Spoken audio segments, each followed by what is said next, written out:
Hello good morning. Morning కాగానే first మనందరికీ గుర్తొచ్చేది బ్రేక్ఫాస్ట్ మా మమ్మీకి 10 మినిట్స్లో మమ్మీ తొందరగా ఈ బ్రేక్ఫాస్ట్ ఏదైనా ఉంటే చెప్పు మమ్మీ అంటే ఉప్మా చేసుకపో అని అన్నాను. ఉప్మానా అని నేను అనుకున్నా. స్వీట్ కార్న్ ఉంది కదా ట్రై చేయి ఒకసారి వేసి అని చెప్పేసి అని అన్నాను.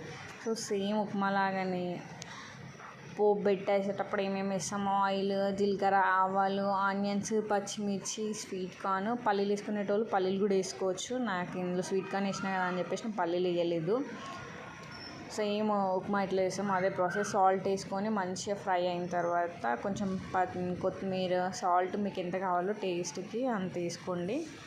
మంచిగా ఫ్రై అయిన తర్వాత వాటర్ వేసేసి బాయిల్ చేసుకోండి. మంచిగా ఉప్మా అనేది ఎసరు వస్తుంది కదా, ఎసరు వచ్చేంత వరకు మంచిగా బాయిల్ చేసుకొని అందులో నేను 2 గ్లాసెస్ రవ్వకి 3 గ్లాసెస్ ఆఫ్ వాటర్ తీసుకున్నాను. నాకు ఎక్కువ లిక్విడ్ కన్సిస్టెన్సీ నచ్చదు. సో కొంచెం మంచిగా ఫ్రై అవుతుంది అని చెప్పేసి కొంచెం తక్కువ తీసుకున్నా. ఫైనల్ ఉప్మా అయితే రెడీ అయిపోయింది.